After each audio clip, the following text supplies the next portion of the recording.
So as a guardian, you have to follow about your children, their activity in their practical life. তাদের ব্যবহারিক জীবনে তারা যা করছে, একজন অভিভাবক হিসাবে আপনি সতর্ক হন। সম্মানিত মুসল্লিয়ানে কেরাম, ইসলাম প্রিয় তাওহীদি জনতা, আল্লাহ রাব্বুল আলামিন আমাকে আপনাকে আল্লাহর গোলামি করার জন্য সৃষ্টি করেছেন, কিন্তু দেখতে পাচ্ছি শয়তান যে আল্লাহ রাব্বুল আলামিনকে চ্যালেঞ্জ করে আসছে।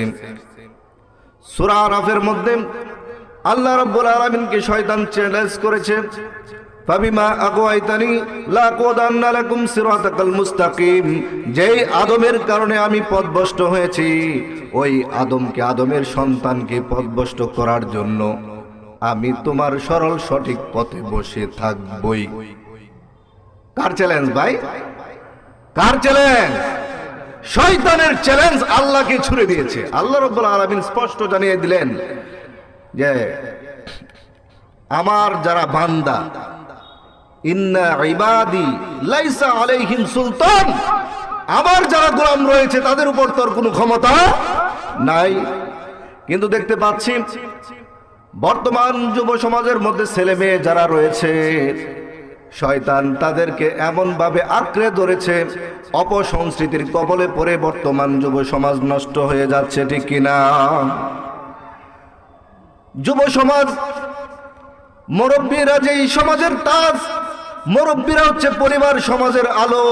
যেই মুরব্বীদেরকে সালাম দেওয়া দরকার ছিল, সম্মান করার দরকার ছিল, মুরব্বীদেরকে দেখলে অনেক সময় অনেকেই সম্মানার্থে সিগারেট পর্যন্ত ফেলে দেয়, ঠিক কিনা?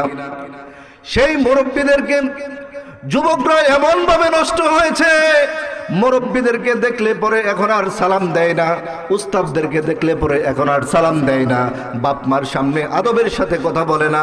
এই ছেলে মেয়েগুলো শয়তানের খপ্পরে পড়ে এই যুব সমাজ ধ্বংসের পথে চলে গেছে। যতগুলো কারণ আছে এর মধ্যে অন্যতম কারণ হচ্ছে আগামীকাল রাত তারা 31st নাইট নামে একটি অপসংস্কৃতি পালন করবে। বলুন না নাউযুবিল্লাহ। আমরা দেখতে পাচ্ছি এই সমাজের ছেলে মেয়ে ফ্যাশনের নামে ছেলেগুলো হাফ প্যান্ট পর্যন্ত পরতে দ্বিধা করছে না। ছেলেদের মাথায় এইটা আসতেছেই না, আমার ফরজ লঙ্ঘন হচ্ছে। বাপ মা এই ব্যাপারে যদি সতর্ক না হন, আজকে বলে গেলাম হাশরের মাঠে আপনাকে আল্লাহর আদালতে কাঠগড়ায় আপনাকে দাঁড়াতে হবে।